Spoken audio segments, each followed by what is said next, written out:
Lead us on the road of sacrifice, that in unity the face of Christ will be clear for all the world to see.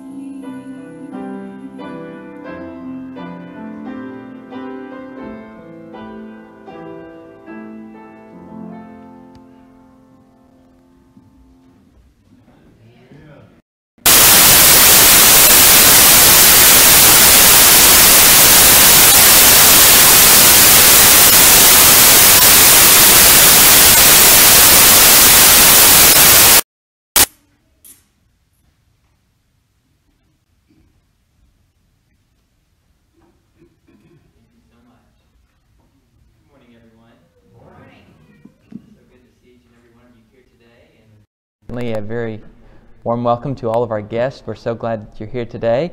I'd invite you just to remain seated. I'm going to kneel and we're going to pray and ask God to be with us this morning. Our Heavenly Father, thank you so much for this privilege and opportunity to be here today. The words of the song have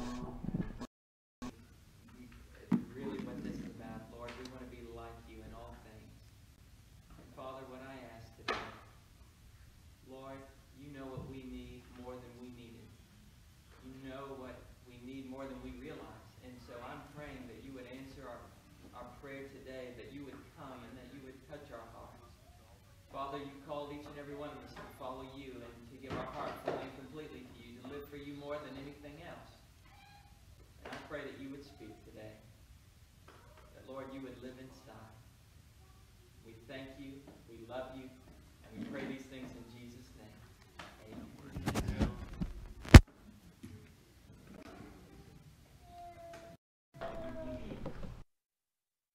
A little girl and her grandma went to church one morning. The little girl was drawing during church there in the pew in the seat next to her grandmother, and she didn't seem to be listening to the sermon at all. But she was.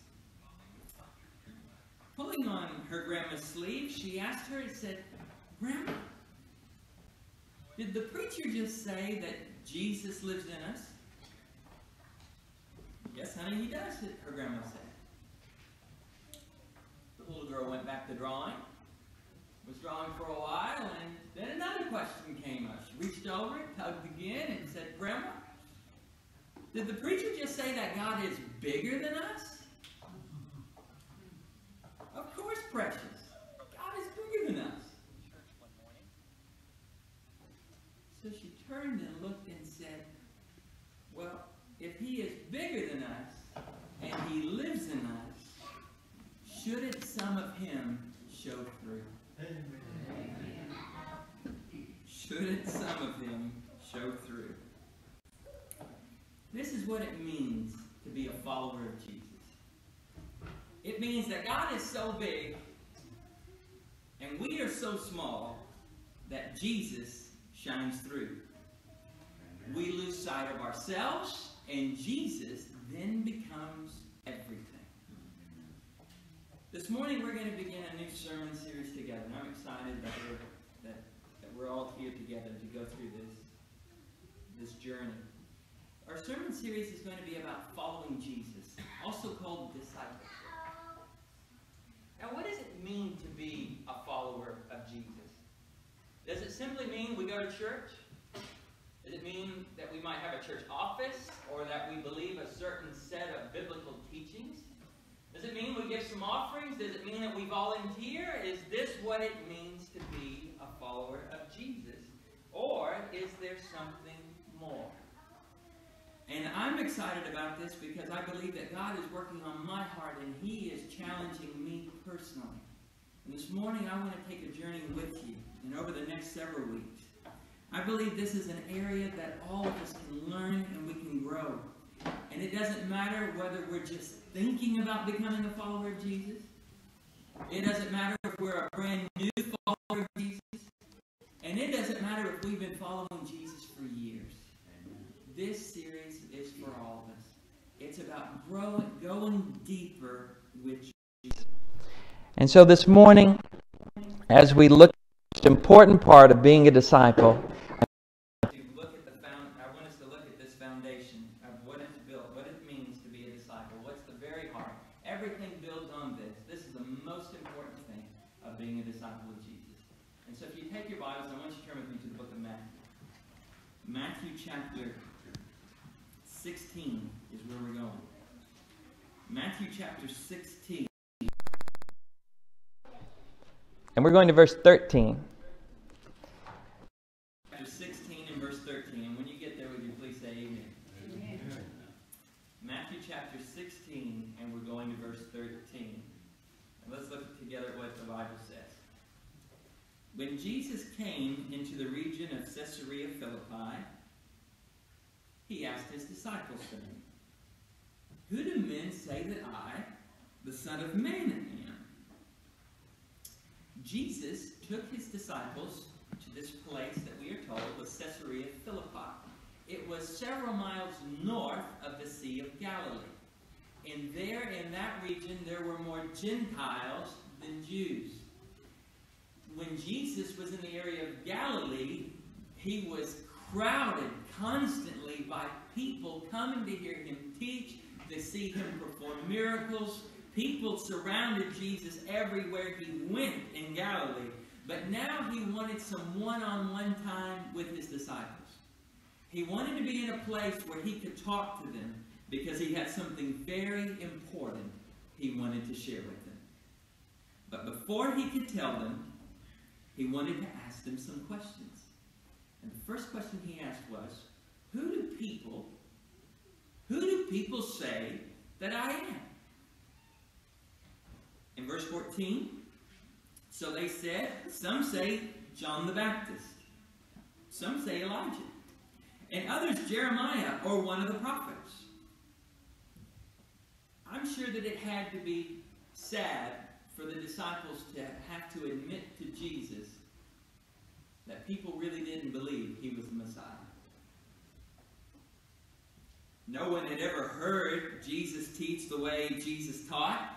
Nobody had ever saw anyone work miracles the way Jesus did. Crowds of people gathered around Jesus everywhere he went. They came to hear Jesus. And they couldn't help but think when they heard him teach. They couldn't help but think when they saw Jesus work miracles that this could be the Messiah.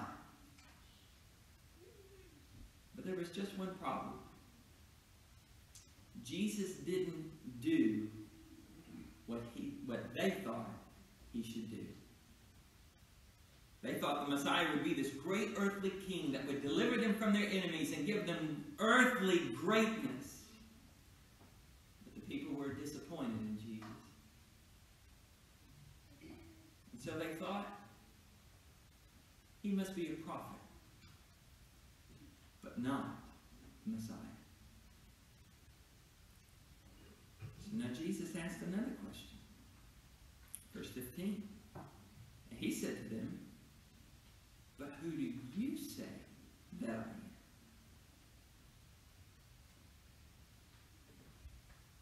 What Jesus was saying is, I know the crowds and everyone else thinks that I'm a prophet. But who do you think that I am? Have I disappointed you too? Do you think I'm John the Baptist, Elijah, or Jeremiah, or one of the prophets raised from the dead? Do you think I'm just a prophet? Who do you think that I am? In verse 16, the Bible says, Simon Peter answered and said, "You are the Christ, the Son of the living God." Peter spoke for all the disciples. He often did. Peter spoke right up, almost in my mind, without hesitation. You are the Christ. You are the Son of the living God.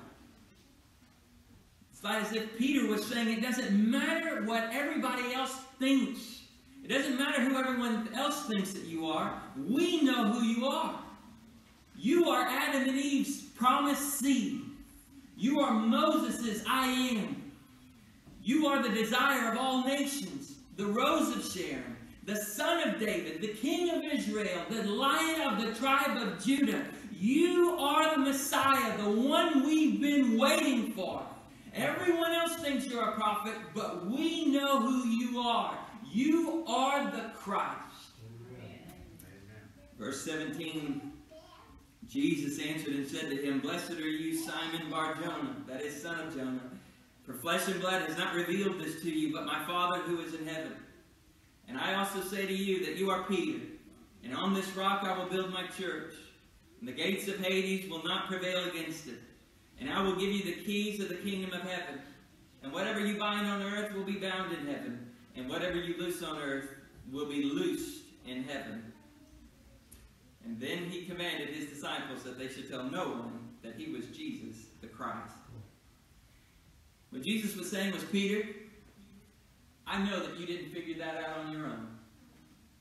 And I know it wasn't because some other person told you who I am. My Father in heaven revealed it to you. You are Peter.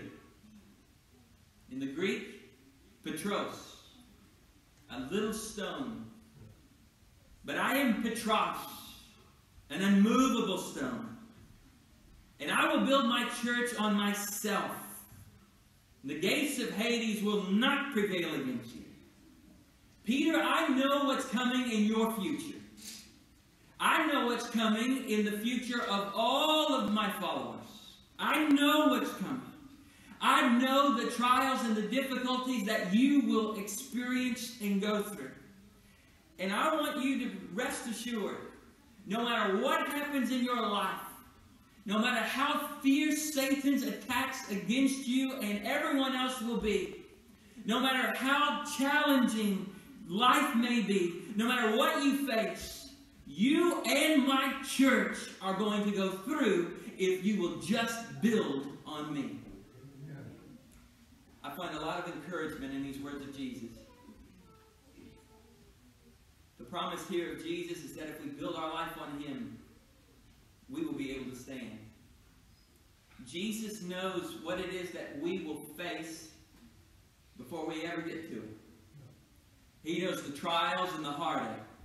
He knows the difficult situations that we don't have an answer for, that we never saw coming. He saw the problems that we faced before we ever got to them. And it is encouraging to know that Jesus is saying, whatever happens, I've got this. You're going to make it. You're going to go through, because Satan cannot prevail against Jesus. Amen. Jesus was greatly encouraged that his disciples had confessed their faith in him. Although everyone else seemed to doubt him, his closest followers knew he was the Messiah. Jesus said something very interesting to them. He said, don't go and tell anyone who I am. The reason was because there were so many misconceptions about the Messiah that should they tell everyone, it would actually hinder his work. But Jesus now had something to tell them.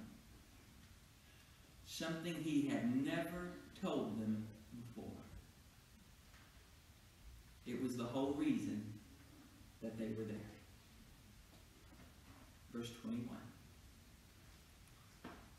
From that time, Jesus began to show his disciples that he must go to Jerusalem and suffer many things from the elders and chief priests and scribes, and be killed, and be raised the third day.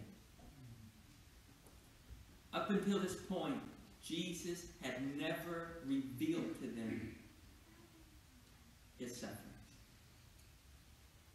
He had revealed it to Nicodemus when he said, as Moses lifted up the serpent in the wilderness, even so the Son of Man must be lifted up. There had been glimpses as he talked to other people, but to the 12, there had never been an explanation of Jesus that part of his being the Messiah is that he must suffer. They had no clue, they had no idea Sure, Jesus hadn't done everything as the Messiah that they thought he would do. They expected that he would have made himself king. They expected that Jesus would have done differently than he had. But they never